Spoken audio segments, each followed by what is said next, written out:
செய்யறவங்க தாசில்தார், வட்டாட்சியர், DRO, Clark எல்லாருக்கும் அவங்களுக்கு அரசு சொல்லி இருக்கக்கூடிய சட்டப்படியான சம்பளம் இருக்கு.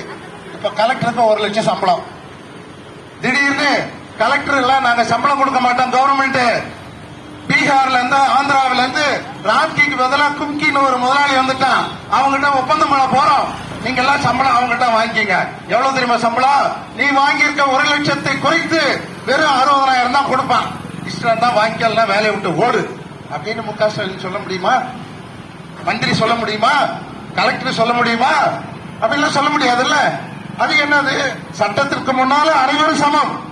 மக்களாட்சி என்று சொன்னால் மன்னன் இல்லை, மந்திரி இல்லை, ஆலோசகர் இல்லை, மனாதிபதி இல்லை, சாமியார் இல்லை, அனைத்து பேரும் சட்டத்திற்கு முன்னாடி சமம் என்று சொன்னால் குப்பை எழக்கூடிய தொழிலாளியில் இருந்து கோட்டையில் இருக்கக்கூடிய மந்திரி வரை சமம்தானே? அதானே சமூக நீதி.